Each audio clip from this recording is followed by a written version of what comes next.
They found Lewis's harness first. Not tangled, not torn, not dropped like it had been ripped away in panic. It hung from the scaffold cross-braced like someone had put it away neatly after a shift.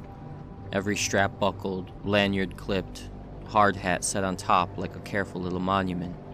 No blood, no footprints. Just stale rainwater left over from the night storm, dripping from the helmet's brim, even though the morning sky above St. Bridget's was clear. And when the wind turned, the helmet tapped softly against the pole. Across the street, high on the northeast corner of the church roof, a gargoyle stared down at the scene. Its long mouth was carved open like a spout, and it looked like it had never been moved at all. 2 days earlier, it was sitting on a pallet in a restoration tent.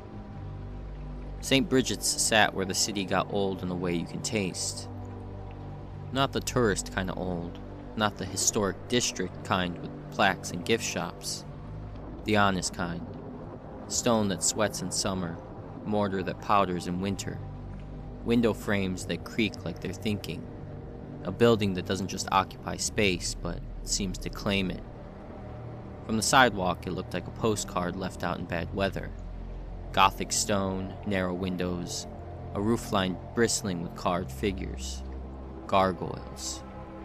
Not one or two, a ring of them, spaced along corners, ledges, and parapets. Their faces turned outward toward the street, frozen in expressions that weren't quite anger and weren't quite warning. Some had horns, some had wings, some had mouths shaped like drains. And on the northeast corner above the old choir loft sat the one the crew nicknamed Guttermouth. It wasn't the ugliest, it wasn't the biggest. It was the one that made people stop joking after they looked at it for too long. Its eyes weren't expressive. They weren't cartoonish. They were carved in a way that suggested attention, like it had been watching the street for a very long time and still hadn't blinked. The restoration lead was Amelia Mercer, early 30s, hair usually tied back, clipboard always in hand, and the kind of person who could look at a crack in a stone and tell you the year winter started winning. She brought a small crew. Meena Patel, stone conservator, careful hands, steady voice, the kind of calm that made everyone else feel a little sloppy. Derek Shaw, rigger and scaffolder, built like a forklift, laughed at problems until they stopped being funny. And Jace Nolan, photographer and drone operator, always filming, always narrating, always trying to turn life into a story.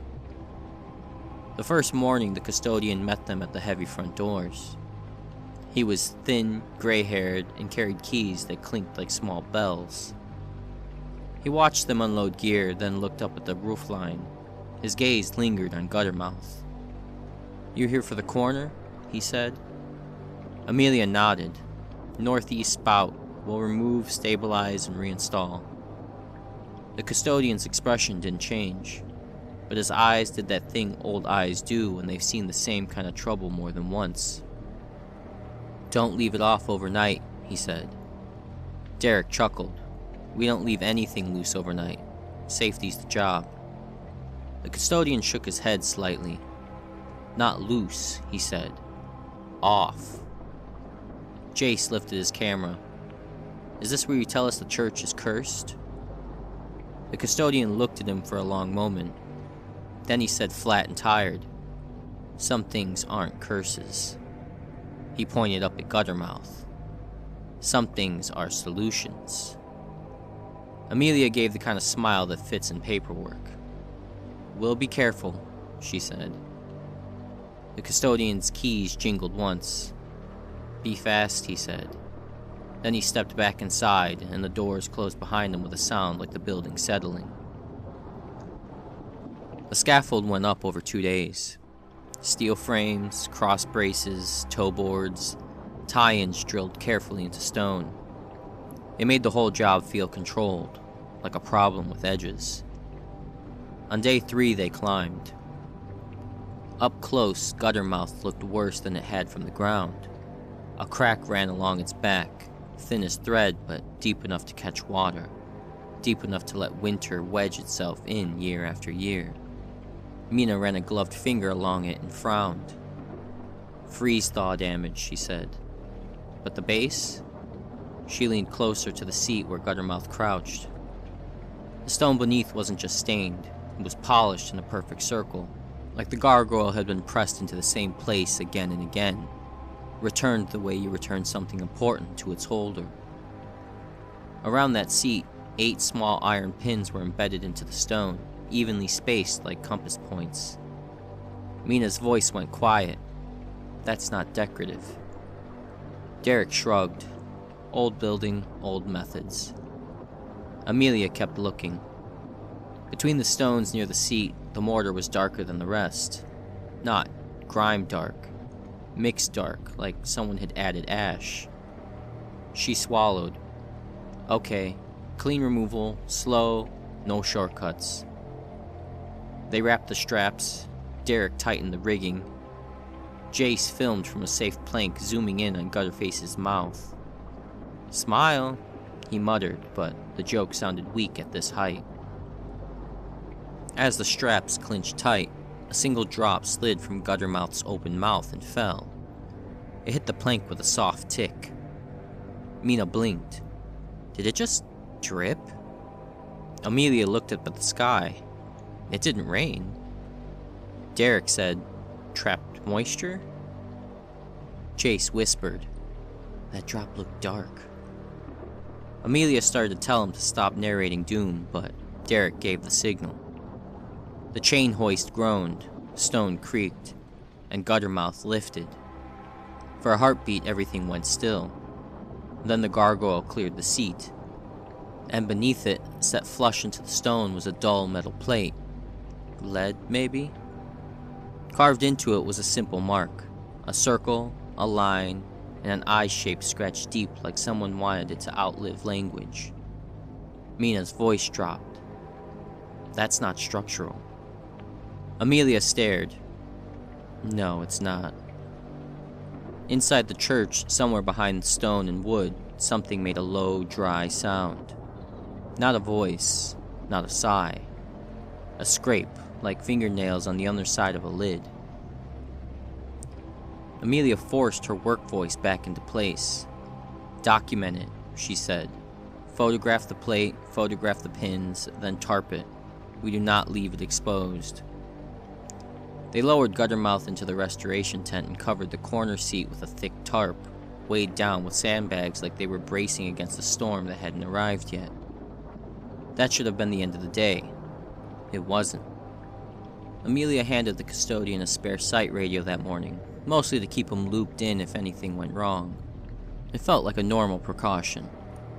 By late afternoon, it didn't. They were still on the scaffold double-checking tie-ins after the removal when the tapping started. Not from the roof, not from the street, from the scaffold frame itself. Amelia froze mid-step. Mina stared at the metal brace like she expected to see knuckles on the other side. Derek frowned. Wind? But his eyes had narrowed, and his hands had gone tense on the rail. Jace, of course, lifted his camera. Okay, he whispered. That's actually creepy.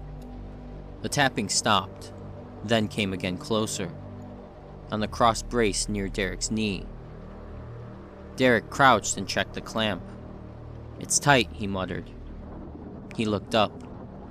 Across a small gap on the church's stone ledge near the corner seat, something seemed to be crouched. Not a person, not a pigeon. A suggestion of weight on a point. A silhouette that didn't belong to any known shape. Jace's autofocus chirped softly, hunting. The silhouette wasn't in focus, but the metal beneath it creaked in a way that said it was real enough to sit. Amelia's throat tightened. Back down, she said quietly. Now. Derek started to stand. The clamp at his side twisted, not from rust, not from strain. Like a hand had turned it. The brace snapped loose. Derek's boot slid. For a 6 second, he pitched sideways into open air. His harness caught him hard, swinging him into the frame with a grunt that punched the breath out of him. Amelia lunged, grabbed his vest, and hauled him back. Derek landed on the plank, chest heaving. Mina's face had gone pale. Jace kept filming, but his mouth was open like he couldn't decide if he wanted proof or prayer. The silhouette on the ledge was gone, and the tapping had stopped. Amelia stared at the clamp. Clamps don't open themselves. She didn't say it out loud, because she could hear the building listening. They shut down early. Derek insisted the clamp must have been faulty, but his hand shook when he said it. Amelia wrote an incident report with words that didn't invite questions.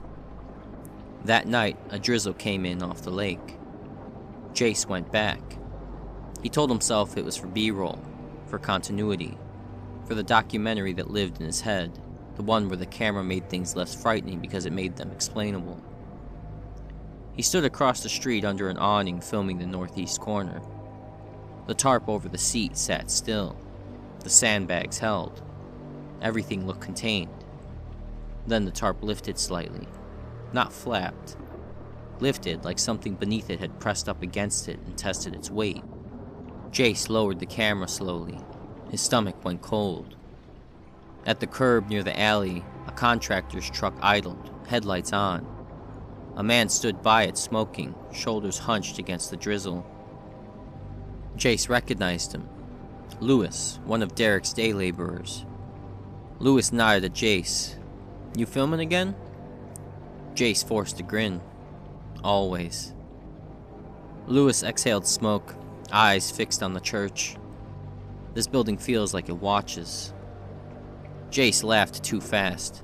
"It's got gargoyles. That's like their whole thing." Lewis nodded toward the northeast corner. "Where that one went," he said. Jace's smile stiffened. Lewis flicked ash. "My uncle told me a story. Old churches got stones that keep things in." Jace swallowed.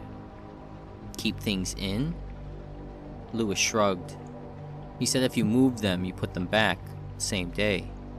He glanced at the tarp. "Or," he began. Jace felt his mouth go dry. "Or what?" Lewis stared at the curb like he didn't want to see his own words. "You don't want the or," he said. Then he lifted his flashlight and jerked his chin toward the scaffold gate. "Derek asked me to check a few tie-ins tonight," he added. "Quick in and out." Jace watched him walk in. He wanted to call out. Wanted to say, "Don't go near the corner. Don't test the building." But Jace didn't want to sound crazy. So he did what he always did. He filmed. In the audio later, beneath the drizzle and the faint traffic hum, there was a sound. 3 soft taps. Not on metal. Not on stone. Like knuckles on wood. Like something inside the church was knocking from the wrong side of a door. Lewis never came out. Lewis didn't show the next morning. His truck was still in the alley, keys on the seat. His lunch cooler sat in the cab untouched. Derek swore under his breath. He wouldn't just no call. Amelia called the temp agency. They had minimal paperwork, a nickname, a phone number that went straight to nothing. Mina said quietly, "Convenient." Jace kept his mouth shut. He had footage of Lewis walking in. He had audio of the taps. And he didn't know how to admit he'd watched a man step toward a corner he didn't understand. They did a site sweep. Basement, sanctuary, storage rooms. St. Bridget's swallowed sound. Even their footsteps seemed to die quickly, as if the building didn't like echoes. They checked the choir loft because it lined up with the northeast corner. Mina paused at an arched window. "This window faces the seat," she whispered. Amelia frowned. "So?" Mina ran a finger along the interior stone ledge. It was worn in a way that didn't match age alone. Scratched, notched, like fingernails had dragged across it. Jace's skin prickled. Mina pointed at the wall near the window. A faint vertical line ran from the ceiling to floor, darker than the stone around it, like a water stain. But when Mina touched it, it was dry. Amelia stared. Mina whispered, "That looks like a boundary." Jace murmured, "A threshold." Derek scoffed softly. "It's a church. It's all thresholds." Amelia didn't answer, because the air here felt wrong. Not spooky, specific. Like this spot belonged to a rule. They were halfway back down the stairs when the first interior tap came. Not from the scaffold, not from outside. From the choir loft itself. It sounded like it came from the wooden railing, like something on the other side had knocked, careful and patient. Amelia stopped. Derek turned, jaw tight. Wind in the rafters? Mina stared up the stairwell, eyes wide. That was measured. Jace lifted his camera. "We should leave." And then they heard it again, closer. Tapping on the stairwell's corner post. The kind of post you'd rest your hand on when you leaned around a tight corner. Amelia's throat tightened, because the tapping wasn't random. It wasn't the building settling, it was the building communicating. Jace whispered, "It's like it knows where we are." Mina's voice trembled. "Or it knows where the corners are." They climbed back up slowly, because the worst thing about fear in a place like that is how it makes your brain tell you two opposite things at once. Run, and also look. When they reached the choir loft, the air felt colder. Not dramatically, just enough the breath felt different. The railing ran along the edge, overlooking the sanctuary. The corners of the loft were sharp and dark, the kind of shadows that felt like they'd been there longer than the wood. Mina stepped toward the arched window, careful. Amelia stayed near the stair entrance, and Derek hovered behind them, hands flexing like he wanted something solid to do. Jace filmed without talking. Then a sound came from the loft's far corner. Not tapping. A small creak, like weight settling onto wood. They turned. In the loft's far corner, perched on the railing's corner joint, was a suggestion of a crouched shape. Not fully solid, but real enough that the wood beneath it bent slightly. Jace's autofocus hunted again, unable to decide if it was seeing shadow or something that belonged in the world. Amelia swallowed. Nobody move. The shape didn't lunge. It didn't attack. It simply existed on the corner like it had always belonged there. Then it did something worse. It wasn't fast. It wasn't violent. It simply arrived on the next corner. Not moving through open space, not crossing the loft. Just present, one corner closer. Mina's hand flew to her mouth. Derek whispered, "What the hell?" Jace's voice came out thin. It didn't move, it just changed places. Amelia's heart hammered. She understood something then with sick clarity. It wasn't stalking them. It wasn't hunting them like an animal. It was playing a game the building knew how to play. Corners, perches, points where something could stand, and the church was full of them. Mina backed toward Amelia, whispering, "We can't watch all corners at once." Derek scanned the loft, breathing hard. Then we watched the nearest ones. Jace whispered, "That's the problem. It can arrive closer than we can turn." The shape arrived again. Now it perched on the corner of the stairwell post behind them. Close enough that the air around it felt colder. Close enough that the wood groaned like it didn't like being touched by whatever that weight was. Derek stepped forward instinctively like he could block it with his body. The shape tilted its head slightly, not toward Derek, toward Jace, toward the camera, and Jace felt it like a pressure behind his eyes. He swallowed. "It sees me," Mina whispered. "It sees the witness." Amelia forced her voice steady. "We're leaving. Slow." They backed toward the stairs, moving like you move away from a dog that isn't sure if it's about to bite. The shape arrived on the corner of the railing to their left, then the corner of the railing to their right. It wasn't chasing, it was surrounding, cutting off angles, holding them in the center where there were no more corners for them to claim, no perches for them to stand on, just open floor, just people. Amelia's mind screamed, if it can only stand on perches, then why does it want us here? Then she understood.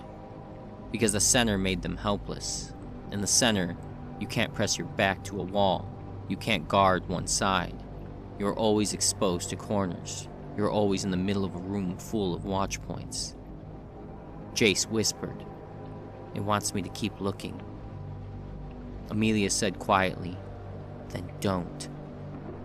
Jace blinked hard. "If I stop looking, it gets closer." Mina's voice broke. "If you keep looking, it's already got you." Derek made a decision.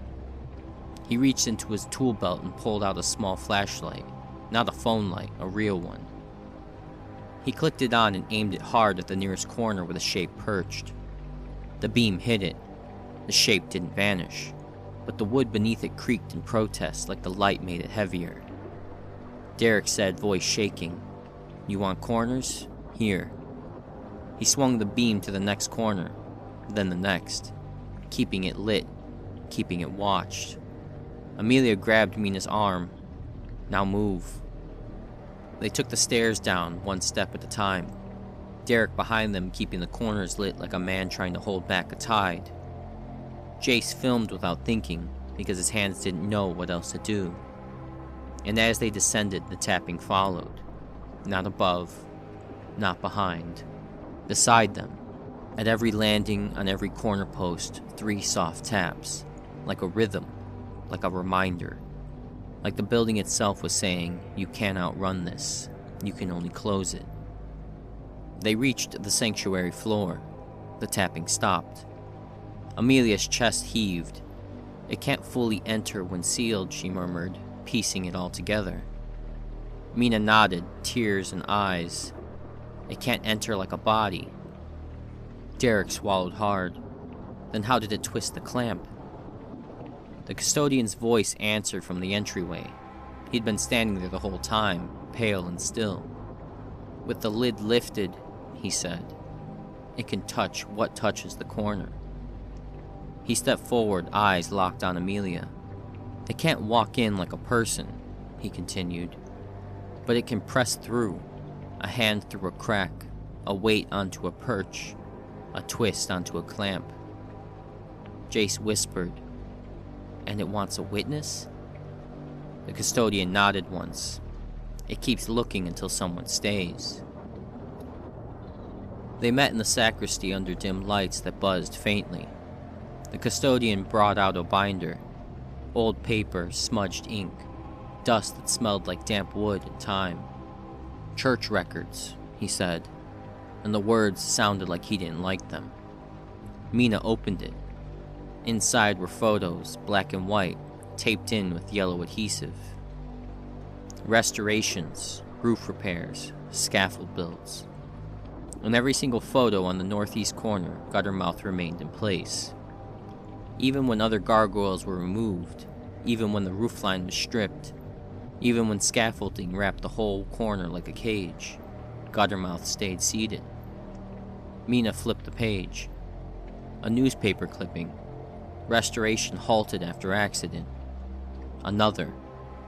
Worker missing. Search continues. Dates marched through decades. Jace's voice came out thin. "This happened before?" The custodian nodded, more than once. Mina found handwritten notes in the margins, pressed hard enough to scar the page. "Do not remove northeast spout after dusk. If moved, return before nightfall. If cracked, reseal with witness." Amelia's eyes locked on that last line. Reseal with witness. Mina whispered, "It matches the Latin." Derek rubbed his face hard. "This is insane." The custodian leaned forward, voice low. Insane is thinking old people wrote this for fun. Mina flipped again. A sketch of the northeast corner base. 8 pins, a lead plate. In the center, a carved depression shaped like a palm. A place for a living hand. A second sketch showed 1 pin highlighted. A note beside it. The key pin must be present. And in the drawing, that 1 pin had a tiny detail the others didn't. A small etched notched mark. Mina pointed. See that? That's how you know it's the key. It's not identical. Amelia's jaw tightened. So if that pin goes missing? The custodian finished quietly. The grid doesn't lock right. Derek's eyes narrowed. We didn't move any pins. Mina looked up, face tight. Not intentionally. Jay swallowed, because he remembered the night before. He hadn't wanted to say it. Now he had to. I saw Lewis, Jay said quietly. He went to the site. I filmed it. Derek's head snapped toward him. You were here last night? Jace nodded once, shame heating his face. He said you asked him to check tie-ins? Derek's mouth opened and closed. He didn't deny it.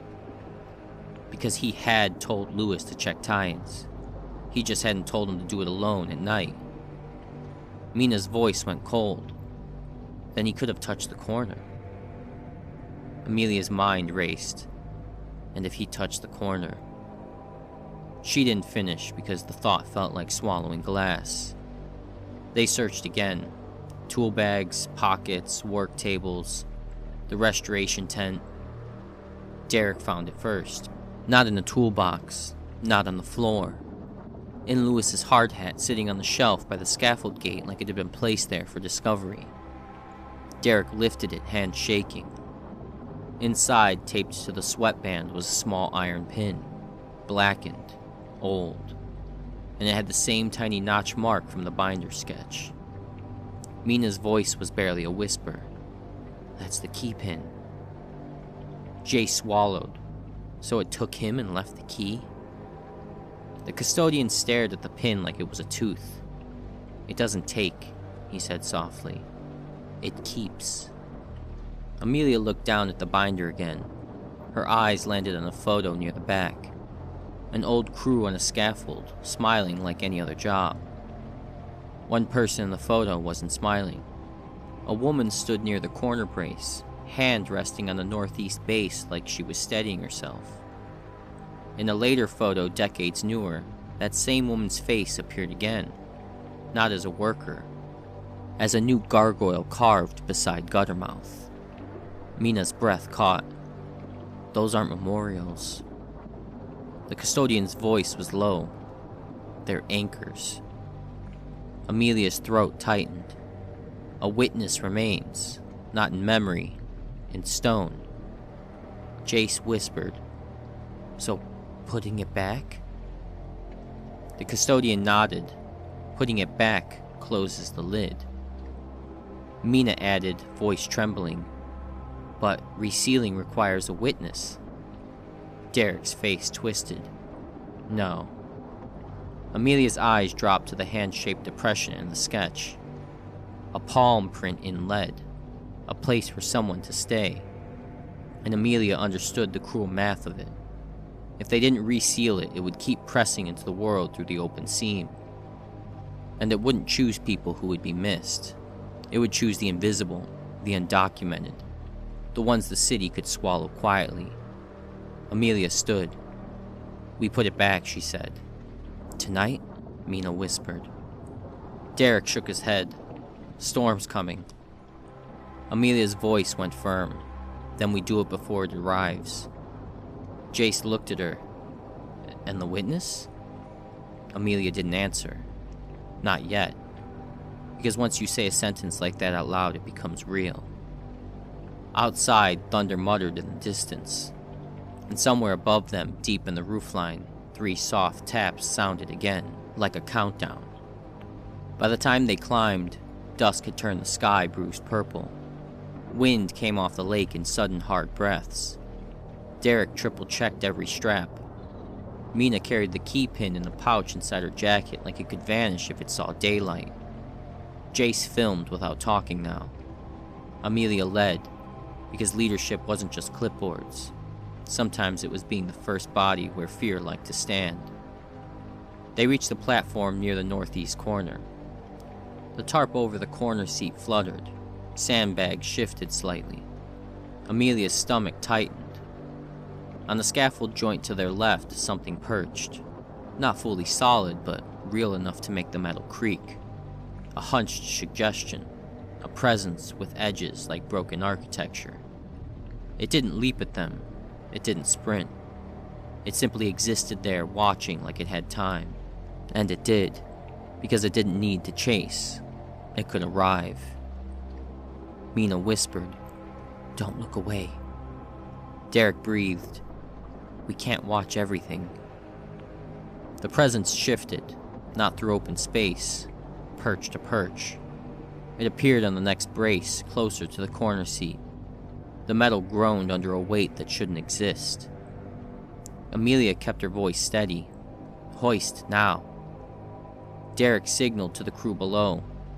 Guttermouth rose on the chain hoist, slow and heavy, swinging slightly in the wind. Lightning flickered far off. The presence angled its head toward the rising gargoyle, like it recognized the lid returning. And then it moved again. It appeared on the stone ledge directly above the corner seat, blocking it, claiming the point like it owned the corner. Jace's breathing went shallow. Mina's hands shook. Amelia stared at the lead plate beneath the tarp, knowing what was there. The eye mark, the handprint, the lock. They were close, too close. Then the presence did something worse. It turned its attention towards Jace, toward the camera, toward the witness. And Jace felt it like pressure behind his eyes. The presence shifted again. It appeared on the cross brace beside Jace's shoulder rig, close enough that the scaffold creaked and the air turned colder. Jace froze, eyes wide, voice cracking. "It wants me." Amelia understood instantly. This wasn't random. It didn't hunger for bodies. It hungered for attention that stays, for eyes that remain, for a witness. Mina whispered, trembling, "Once it fixes on the witness, it won't care about anything else." And that was the only opening they were going to get. Derek shouted over the wind, "Lift faster!" Amelia snapped, "Steady, Derek, don't swing it." Mina clutched the key pin. "I have to reach the grid." Amelia nodded. "Do it." Mina crawled forward, careful, moving like she was crossing thin ice. The presence shifted to the next joint as if it could cut her off, but it hesitated, because it had fixed on Jace. Because once it chose the witness, everything else became background. It didn't care about the mortar. It didn't care about the pin. It cared about the one who kept looking.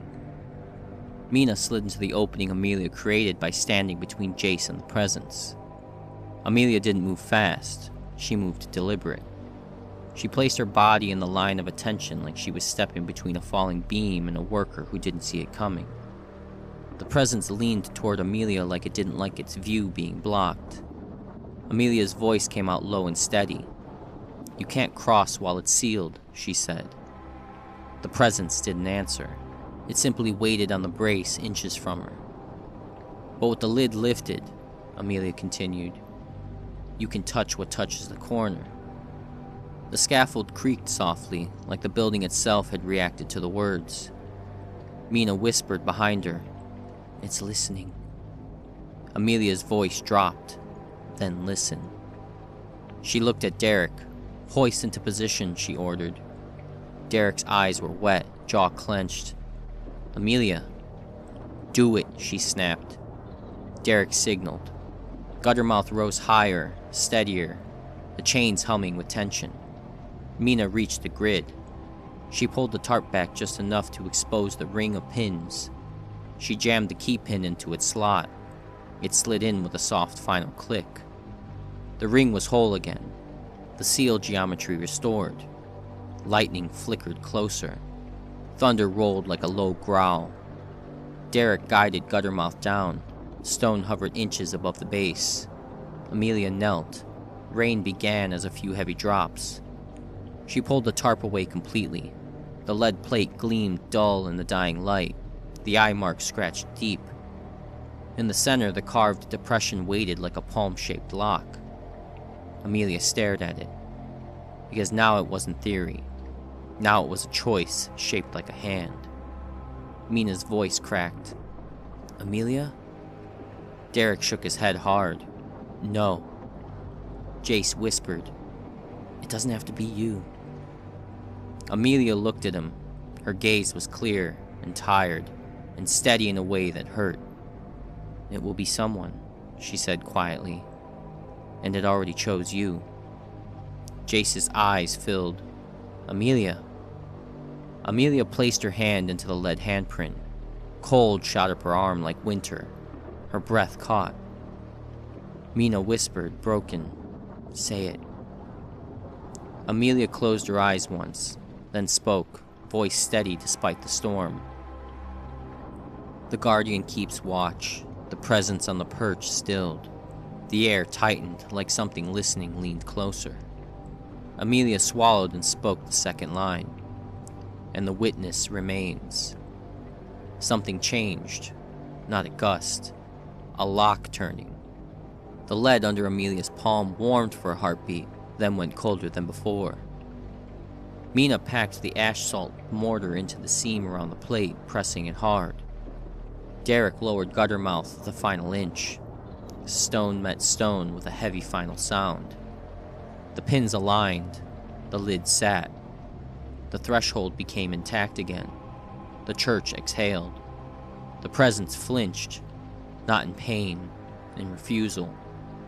It leaned forward like it wanted to cross, wanted to enter, wanted to claim the world, but it couldn't. It was sealed out. So it did the only thing it could. It retreated.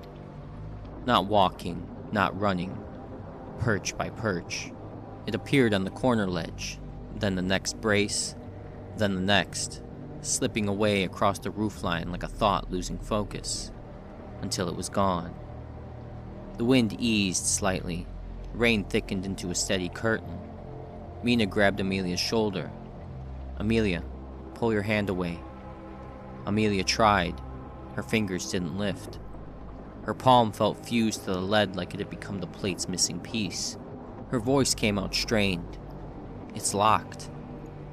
Derek made a broken sound, half sob, half growl. "No." Amelia turned her head slightly, as much as she could. She met Mina's gaze. Her gaze was calm in a way that hurt. "It needed a witness," Amelia whispered. Mina shook her head violently.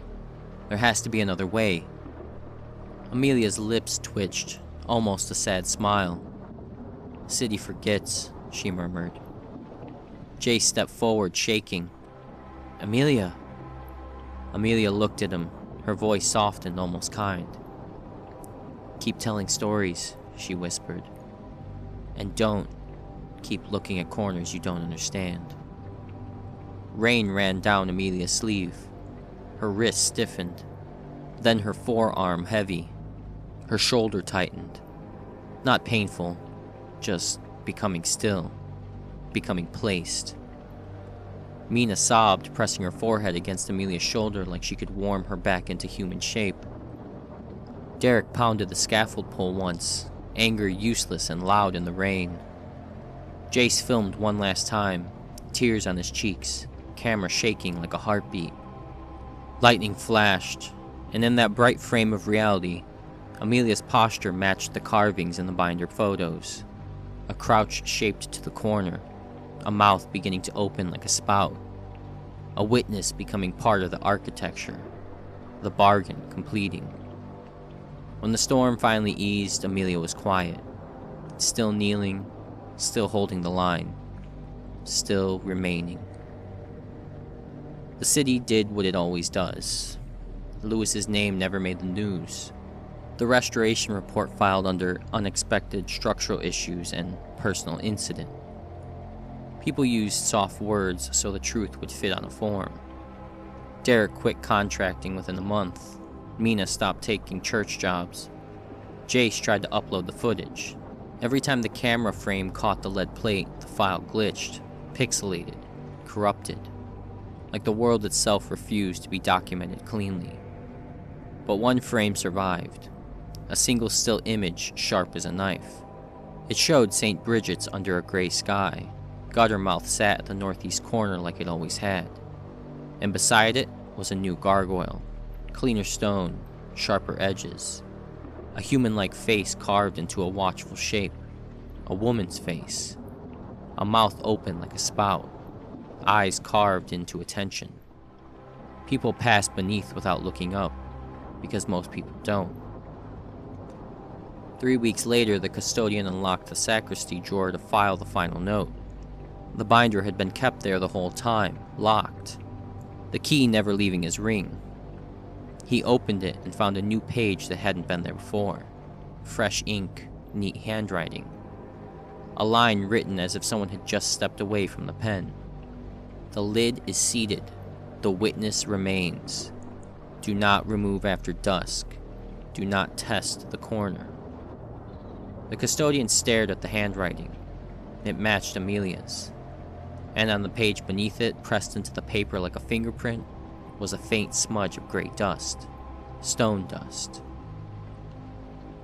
If you stand across the street from St. Bridget's on a rainy night and look up at the northeast corner, you can see both gargoyles. And sometimes, when the wind is right, you can hear 3 soft taps from high above. Not a warning, not anymore. A reminder that the guardian keeps watch, and the witness remains. If that gargoyle story got under your skin, do me a favor. Hit like and subscribe so you don't miss the next one. And drop a comment and tell me, if you walked past St. Bridget's on a rainy night, would you look up? Good night, and I'll see you in the dark.